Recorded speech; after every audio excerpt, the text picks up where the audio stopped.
mais dans l'ensemble des actions qu'elle mène. Et nous avons pu discuter de ce sujet longuement dans la première partie de notre entretien, et nous sommes l'un et l'autre convaincus que nos deux pays ont beaucoup à faire pour la transition écologique et environnementale et pour la lutte contre le réchauffement climatique. À ce titre, je me rendrai avant la fin de l'année en Inde pour qu'ensemble nous puissions réunir un premier sommet de l'Alliance mondiale solaire qui implique de nombreux pays et qui est un instrument concret et efficace de la lutte contre le réchauffement climatique. Elle permettra à nos deux pays de prendre des engagements concrets en faveur du solaire, d'engager nos entreprises et nos innovations dans ce contexte, mais d'engager aussi de nombreux autres pays à nos côtés. Nous allons aussi poursuivre les partenariats qui sont les nôtres et les intensifier en matière de développement d'énergie renouvelable. Nous avons eu ensuite l'occasion d'évoquer l'ensemble de ce qui constitue notre partenariat stratégique. Le dialogue stratégique se réunira à Paris avant la fin du mois de juin. Le ministre indien en charge de l'économie et de la défense viendra dès la semaine prochaine à Paris. Et donc, comme je l'ai dit, je me rendrai moi-même d'ici la fin d'année en Inde, après une visite dans les prochaines semaines du ministre des Affaires étrangères. Ce partenariat, c'est un partenariat industriel qui va continuer à s'intensifier en matière de nucléaire civil, en matière de transport et d'échange. C'est un partenariat industriel et militaire qui s'est concrétisé avec des beaux succès ces dernières années, comme le Rafale, et que nous voulons poursuivre avec plusieurs projets que nous continuerons à mener à vos côtés et qui permettent à la fois de donner une place à l'excellence française, à la coopération technologique et au programme Make in India porté par le Premier ministre Modi. Ce partenariat, c'est aussi celui de la lutte contre le terrorisme. Et nous avons longuement parlé de ce sujet absolument essentiel. Nous sommes engagés dans la lutte contre le terrorisme en diverses formes entre nos deux pays, mais il a une communauté de destin et d'exigence. लेकिन अब हम देख रहे हैं कि जो उनके हालात के मुताबिक हमें अपना काम जो है उसको बढ़ाना होगा, चाहे वो इंटेलिजेंस मिलिट्री कोऑपरेशन में हो, maritime security, de lutte contre la diffusion du terrorisme sur Internet. J'ai porté ce sujet au G7, nous l'avons évoqué et nous travaillons dans les prochaines semaines sur des initiatives concrètes que nous prendrons avant la fin de l'année. Je souhaite que l'Inde puisse prendre toute sa part à nos côtés dans la lutte contre toutes les formes de terrorisme et puisse savoir que la France est à ses côtés dans la lutte contre le terrorisme qu'elle a reçu. Nous avons enfin évoqué la nécessité d'intensifier nos relations sur le plan culturel, scientifique et éducatif. Il y a une vraie dynamique aujourd'hui enclenchée entre nos pays en matière de développement du tourisme, en matière justement d'initiatives culturelles. Il faut davantage d'étudiants indiens venant étudier en France, davantage de Français allant étudier en Inde, qui constitueront la génération à venir, qui aura au-delà de nos cultures, de nos spécificités, क्योंकि हमारे specificity से बढ़कर वो एक दूसरे के बारे में अच्छी तरह अपने स्तर पे जाने और समझें एक दूसरे को, और इसलिए ये सांस्कृतिक de nos cinémas qui sont extrêmement vivaces, qui sont une force pour nos pays et entre lesquels les relations doivent encore. La France et l'Inde ont une histoire et elles ont des défis communs. Et ce que notre échange d'aujourd'hui a montré, c'est que nous partageons sur beaucoup de ces sujets non seulement des intérêts, mais une vision commune. Et mon souhait est que dans les prochains mois et les prochaines années, nos deux pays puissent, dans la lutte contre le terrorisme, dans le développement économique, avec nos intérêts bien compris, et dans la lutte commune pour le climat, œuvrer et travailler ensemble. Parce que c'est notre vocation et parce que c'est notre volonté partagée. Je remercie à nouveau le Premier ministre Modi pour sa visite, pour ces échanges fructueux. Je veux redire ici combien notre engagement commun est fort sur l'ensemble de ces sujets, et en particulier sur le sujet climatique qui a beaucoup fait parler de lui cette semaine. Monsieur le Premier ministre. Thank you, Excellency. His Excellency President Emmanuel Macron, distinguished delegates, friends of the media, bonjour France, bonjour Paris. President macro के साथ पहले एक बार मेरी telephone पे बात हुई थी उनके भव्य विजय के बाद, और उसके बाद इतने कम समय में और बहुत ही शॉर्ट नोटिस में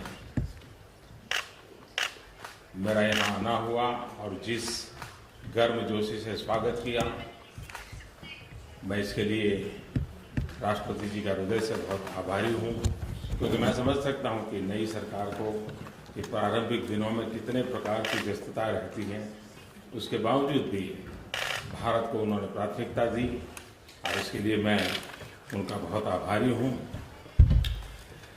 जर्मनी का शायद ये चुनाव था और फ्रांस का शायद ये चुनाव था कि जिसके ऊपर पूरे विश्व की नजर थी, और ये सिर्फ चुनाव हार जीत का नहीं, एक नई परंपरा, नया नेतृत्व, नई ऊर्जा, नया व्यक्तित्व, हर प्रकार से सबका ध्यान था। और ऐसे समय आपका विजय हृदय से बहुत बहुत अभिनंदन के पात्र हैं। फ्रांस और भारत के द्विपक्षीय संबंध बहुत ही गहरे हैं, हर क्षेत्र में हैं। हम मिलजुल करके काम करते हैं। वैश्विक संदर्भ में भी हमारे संबंध सिर्फ हमारे दो देशों के हितों के लिए तक सीमित नहीं है। वैश्विक संदर्भ में हम दो देशों के संबंध किस प्रकार से मानवजात को उपकारक हो, मानवीय मूल्यों को उपकारक हो, इसकी हमारी एक सफल यात्रा रही है। और राष्ट्रपति जी के नेतृत्व में भी ये यात्रा और तेज गति से आगे बढ़ेगी, ऐसा मेरा विश्वास है। विकास का हमारा दायरा, संबंधों का हमारा दायरा एक बहुत बड़े फलक पर है, चाहे वो टेक्नोलॉजी का मसला हो या ट्रेड की बात हो, चाहे वो इनोवेशन का विषय हो या इन्वेस्टमेंट की बात हो, चाहे एजुकेशन हो, एनर्जी हो, एंटरप्रेन्योरशिप हो, हर दृष्टि से। और जैसा अभी राष्ट्रपति जी ने बताया कि student to exchange progress, student के लिए इंटर्नशिप के कार्यक्रम, भारत को ज्यादा समझने का प्रयास, भारत के नौजवानों को फ्रांस को समझने का प्रयास, इसको हम कैसे बल दें, इस पर भी आज हमारी काफी वास्ता हुई। और इसलिए मैं कहूंगा कि एजुकेशन हो, एनर्जी हो, एंटरप्रेन्योरशिप हो, चाहे डिफेंस का मामला हो या डेवलपमेंट का मामला हो, हमारे लिए दोनों फर्क का उतना ही महत्व है। चाहे हम स्मार्ट सिटीज के निर्माण की दिशा में आगे बढ़ना चाहते हो या हम स्पेस के प्रोग्राम में मिलजुल करके काम करना चाहते हो, हमारा दायरा कितना विस्तृत है इसका हम अंदाज कर सकते हैं। कम्युनिकेशन, जैसा आपने बताया कि कम्युनिकेशन वर्ड का इन दिनों में जितना उपयोग है, थ्रेड्स भी है, हम मिलजुल करके इसमें कैसे काम कर सके। और उसी प्रकार से फ्रांस और भारत के कल्चरल रिलेशन एक हमारी साझी विरासत है। और आज जैसा राष्ट्रपति जी ने बताया, इसके बाद हम श्रद्धांजलि सुमन अर्पित करने के लिए जा रहे हैं। हिंदुस्तान के 1.5 लाख से ज्यादा लोगों ने प्रथम और द्वितीय विश्व युद्ध में शांति के लिए शहीद हो गए, बलिदान दे दिया। उनको श्रद्धांजलि देने के लिए राष्ट्रपति जी भी समय निकाल करके हम दोनों साथ जा रहे हैं। ये भारत के उन वीर आत्माओं के लिए मैं समझता हूँ ये बहुत बड़ा आपका जेस्चर है। फ्रेंड्स, पेरिस मेरी राजनीतिक यात्रा में एक बहुत बड़ा महत्वपूर्ण पड़ाव है।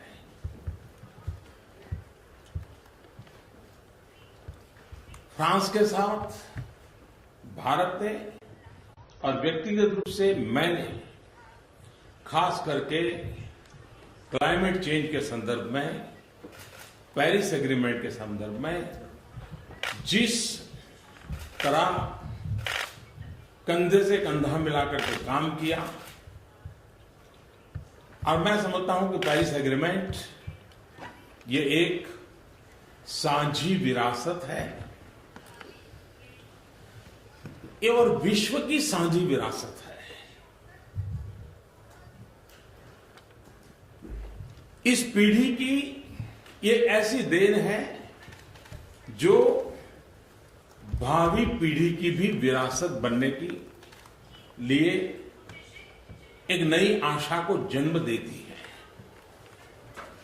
यह केवल पर्यावरण सुरक्षा का मामला नहीं है, लेकिन हम सबकी मदर अर्थ को बचाने की एक साझी जिम्मेवारी है, हमारा कर्तव्य है। मेरे लिए, हम भारतवासियों के लिए प्रकृति का संरक्षण, संवर्धन, पर्यावरण की रक्षा ये आर्टिकल ऑफ फेथ है। और इसका मूलभूत कारण है कि जो हमें सदियों से शिक्षा मिली है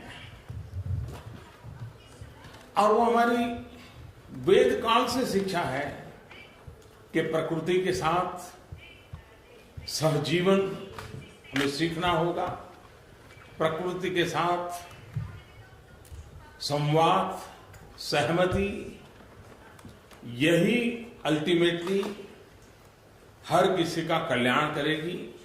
और इसलिए हम प्रकृति के संरक्षण और संवर्धन के प्रति संस्कारों से, संस्कृति से, स्वभाव से पूरी तरह कमिटेड देशवासी रहे हैं। और भावी पीढ़ी को आज हमें जो कुछ भी प्राप्त हुआ है वो हमारे पूर्वजों ने हमारे लिए बचा के रखा, इसके कारण मिला है। हमारा भी दायित्व बनता है कि हमारी भावी पीढ़ी के लिए शुद्ध हवा, शुद्ध पानी, प्राकृतिक संसाधन पर्याप्त मात्रा में हमारी आने वाली पीढ़ियों के लिए देना, ये हम लोगों की दायित्व है। और इसलिए हमारा ये प्रण है, हम समझौते के साथ भी हैं और समझौते के बाद भी हम मिलकर के चलेंगे, मिलकर के करेंगे और भावी पीढ़ी को मिलकर के कुछ न कुछ तोहफा देकर के जाएंगे, इस कमिटमेंट के साथ।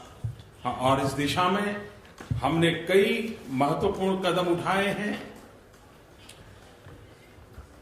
Indo French partnership for sustainable technology पर विचार हुआ है। सीईओ फोरम को सस्टेनेबल इकोनॉमी के विषय पर विचार करने का निर्देश दिया है। और पेरिस की धरती पर एक महत्वपूर्ण फैसला हुआ इंटरनेशनल सोलर अलायंस का। और मुझे खुशी हुई कि राष्ट्रपति जी की इंटरनेशनल सोलर अलायंस के इस उपक्रम को आगे बढ़ाने के पीछे उनका एक कमिटमेंट है। और वो स्वयं मुझे पूछ रहे थे कि बताइए हम कैसे आगे बढ़ेंगे। मैं समझता हूं कि अपने आप में इंटरनेशनल सोलर अलायंस का उज्जवल भविष्य मैं देख रहा हूं, क्योंकि फ्रांस और भारत ने मिलकर के ही इस कल्पना को जन्म दिया और आदरणीय राष्ट्रपति जी इसको आगे बढ़ाने के लिए कृतनिश्चयी हैं और उनके नेतृत्व में इस बात को हम सफलता को प्राप्त करेंगे। मानवता के सामने दो बड़े खतरे हैं। एक की जैसे मैंने चर्चा की, क्लाइमेट, बहुत लोग उसको देख नहीं पाते हैं, इनविजिबल है कुछ लोगों के लिए। दूसरा है आतंकवाद। आतंकवाद को हम देख पाते हैं, आतंकवाद को हम अनुभव कर पाते हैं, आतंकवाद की भयानकता हम सुन पाते हैं। आतंकवाद के कारण बच्चे, बूढ़े, महिलाएं, निर्दोष लोग मौत के घाट उतार दिए जाते हैं। फ्रांस का हर बच्चा भली भांति आतंकवाद की भयानकता को समझता है, अनुभव की है। आज विश्व का बहुत सारा हिस्सा इस संकट से गुजर रहा है।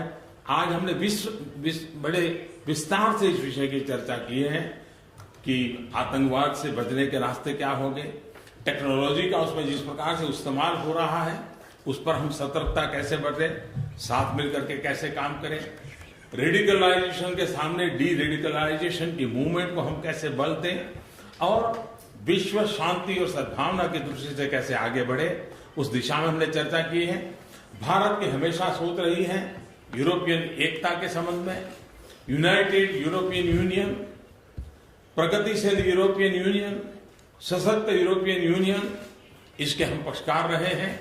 और मैं चाहूंगा कि फ्रांस की ऊर्जावान, विजनरी, यंग नेतृत्व न सिर्फ फ्रांस को लेकिन यूरोपियन यूनियन को भी एक नई ताकत देने के लिए अपना योगदान जरूर देगा। एक सफल यूरोपियन यूनियन, ताकतवर यूरोपियन यूनियन, प्रगतिशील यूरोपियन यूनियन जो वैश्विक संतुलन के अंदर एक बहुत बड़ी भूमिका अदा कर सकता है। मुझे आशा है कि उस दिशा में फ्रांस सफलतापूर्वक अपनी भूमिका निभाएगा। मेरे लिए खुशी की बात है कि राष्ट्रपति जी ने भारत आने के मेरे निमंत्रण को स्वीकार किया है। हम उनके स्वागत के लिए बहुत उत्सुक हैं। मैं फिर एक बार उनका हृदय से आभार व्यक्त करता हूं, फ्रांस की जनता का आभार व्यक्त करता हूं और मानवता के सामने जो संकट है, चाहे वो क्लाइमेट का हो, चाहे आतंकवाद का हो, हम दोनों देश मिल करके इस मानवता के काम को आगे बढ़ाएंगे। बहुत बहुत धन्यवाद।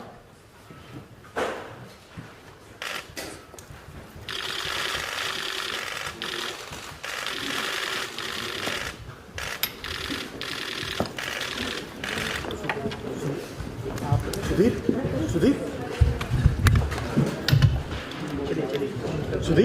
निकालना नीली और हरी, ग्रीन हरी, blue blue blue blue blue blue.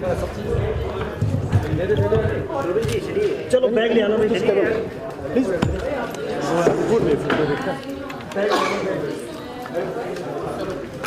Bag ले आना तुम्हारा। चलो चलो चलो उठा दो, चल कुछ